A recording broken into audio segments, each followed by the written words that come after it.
Hello everyone, welcome to this week's webinar. We are here at the MySwing Pro studio in Scottsdale, Arizona. MySwing is a 3D capture system that allows us as teachers to see how your segments and your body's moving so we can help improve your swing. We're brought to you by Medicus Golf and KickX Golf, as always. And if you have any questions, just type them in the sidebar. If you can't see us, we've been having some issues lately. I will send out an email tomorrow morning with a link to the video. So watch your email tomorrow to get one from me about that.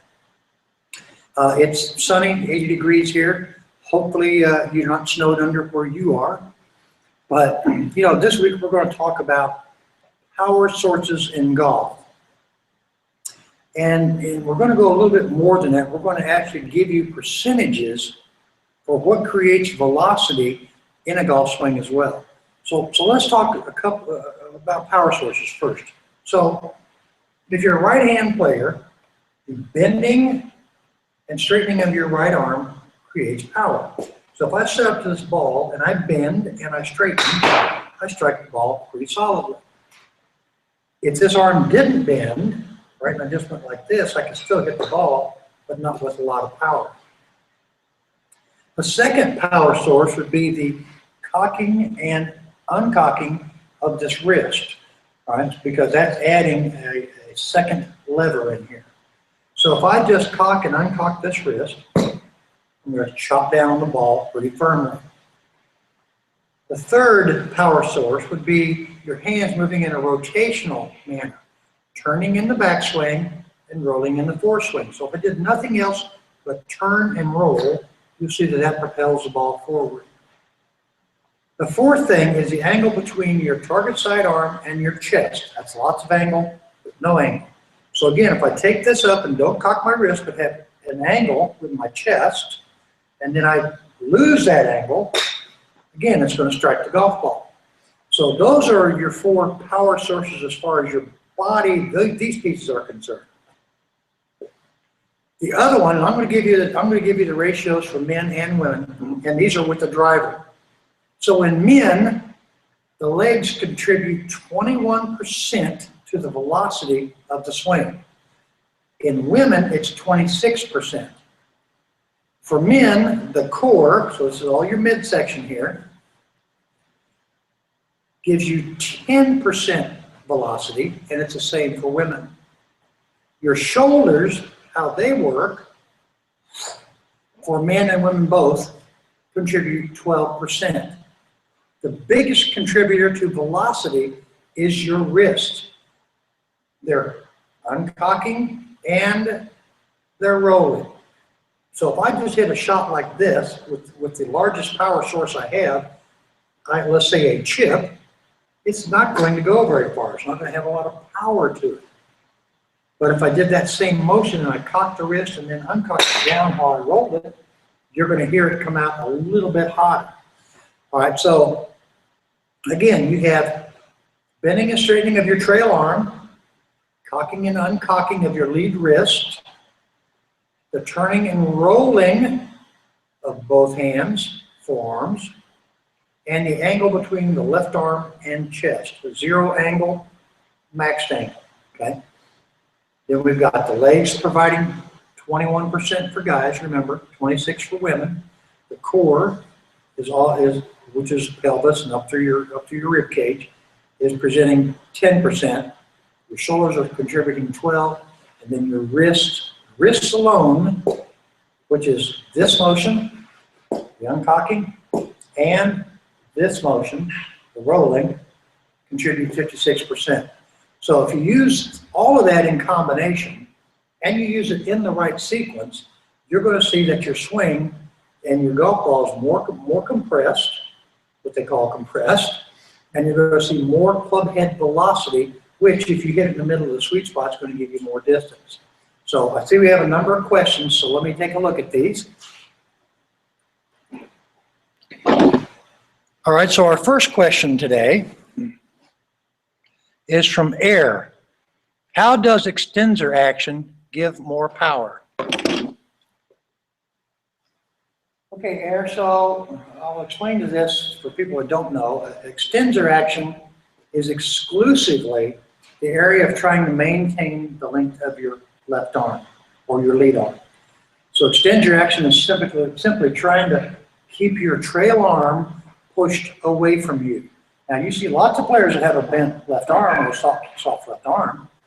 So as long as you're just maintaining the original flex, which we talked about last week, which if you'll notice there's a slight bend here, that's locked.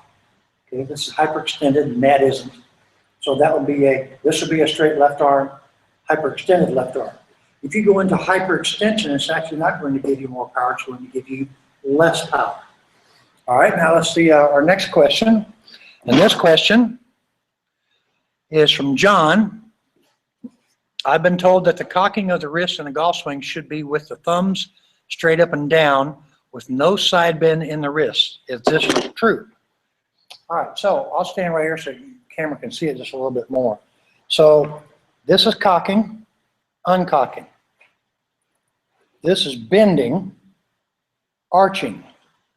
This is vertical, turned, is going away from the ball, target, rolled, going toward the ball. So if I'm cocking and uncocking my wrist, I want to do it like this. I don't want to do it like that. See, my thumb can't get all the way downward this way when I'm going that way. So you want to make sure that when you're cocking and uncocking this wrist, that is coming downward, and you're going to what's called full extension. All right, so from this angle, it'll look like this. All right, instead of like this, you still have an angle. This will be okay on some short shots. If you want velocity, you have to extend and uncock that left wrist. All right, next question. This one is from Paul. One question that I've wondered about and seen debated is that of what makes the club, or what makes the ball travel the farthest. Is it strictly club head speed, or does connected mass make a difference? And this question, I'm assuming all of our variables are equal: sweet spot, contact, club path, etc. Well, you're right. If all the variables are the same, and I'm swinging the club head at 50 miles an hour, I'm going to get it approximately, well, let's go to 100 miles an hour. So about 2.3 yards per mile per hour of impact speed. So that'd be 230 yards with 100 mile an hour swing speed at impact. 50 miles an hour would be half that, 115 yards. So we have to get this club head to swing faster, not slower. So if I had centered contact, my angle of attack was good, my path was good, all these things are good, but the club head swung at less speed, it's going to produce less distance. Gravity plays zero part in what this club is doing coming down here. You are trying to move this club down. Some players will try to drag this handle as far forward as possible and then throw the club out. Other players move the club head from the top so that it lines up.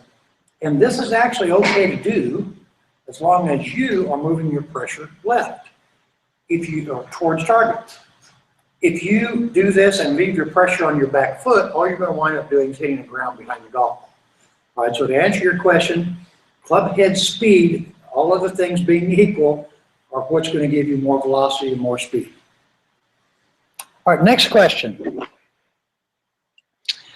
All right, Jan, or Air. Should the left arm be as close to the chest as possible to activate pressure point number 4? Okay, so when the left arm touches the chest, okay, that's pressure. If my arm works, I'll do it this way. My arm works away from me. Let me get up a little bit closer. My arm works away from me in the backswing. You can see I've got a big gap under here right now. So I can keep my arm in close to me, but keep the club head away from me. So this is my arm staying glued to my chest, the hands moving slightly inward, while the club is moving slightly outward, but my left arm is on my chest. When I get up to here, it's not on my chest as much. It still has pressure, however. So you're going to feel, and you'll see some of the guys on tour, they'll go like this, and they're trying to keep that pressure between their upper arm, inside their upper arm, and their pec. They're trying to keep that pressure all in them. If you lose that pressure going back, you're going to have to somehow reattach it coming down. Some players lose it a little bit early in the downswing. You'll see their arms shoot off out to here. They're definitely losing pressure as well. So if you can maintain that pressure as long as possible, that's a good idea to do. You can take a golf ball or a tee, for example. If I put this under my arm, I go back here, my arm loses the pressure, I'm going to drop the ball. But if I take this back and I keep the pressure in my arm, I'm good right here. Now as I go up, I can still go up to here and haven't dropped the ball. I can go to here and I still haven't dropped it. From this angle, you can see how high I'm trying to get my hands. I'm trying to get my hands way up, and you can see the pressure is still there against that ball. So keep that in there. Just, you know, a good thing to do is if you have a friend, go ahead and take your address position, have your buddy stick their fingers just like this in your armpit. You make a backswing, don't make a downswing, however. Make a backswing so you can feel that pressure against their fingers. All right, the next question. This one's by Jan. Should a 75-year-old man, a male, switch to hybrids to get more distance and accuracy? Jan, I don't think you have to wait until you're 75 years old. Bernard Longer, just a couple of years ago, I haven't checked recently, but the biggest iron that he had in his bag was a 6-iron. Everything else was a hybrid. There's a reason players are doing that. The hybrid launches higher, so it lands a little bit softer. It's easier to control than hitting a 4 or 5 or a 4, a 3, or a 2-iron. You know, back when we were younger, we could all hit those shots. But it's better to put the hybrid in my opinion, simply because it's going to launch the ball higher, launch the distance, and it's going to be easier for you to hit. All right, I think we have one more question. And this question is by John. After the initial 18-24 inches of the takeaway, what are the details of the very next step into getting to the top? Well, you're going to see some people, as they start moving this away from here, the very next thing you have to do is this trail arm has to start folding, because this trail arm is what raises and lowers the golf club. So if I went to here and I didn't fold that right arm, and all I do is just continue to turn, my swing's going to be back here. Now, some people will try to do it with their wrist only, but that's still the end of the backswing. So as you get back, about when the butt of the club gets even with your trail thigh, start letting your right arm fold upwardly. So that's this direction, not this direction. That's just bending and going behind me. So it's more of a diagonal lifting or folding of this right elbow. And again, going back to Eric's original question, when I do that, I have to make sure I'm still applying pressure to the shaft so that my arm doesn't do this. Then I have no turn, I just folded both arms. So that's the first thing you got to do. There's a lot of people that will get you to feel like from here your shoulder's going to go down more, and that's great. But again, I'm at the top of my swing now because I haven't bent this arm. When you get here, there's certain trajectories or directions you want your body to move. So you want your shoulders to start pointing downward at an angle. All right, so from this angle, it looks like this. If you go too flat in your backswing shoulder plane, you'll also notice that you start losing your original angle of inclination, and your head will come up. That means you're going to have to find a way to get back down again. So I hope that answers it for you. If you guys have any questions, just shoot me an email. Keep sending in the topics you want to learn about. If you want to work on your golf game, come on out here to Phoenix and see me. Until next week, I'll see you guys.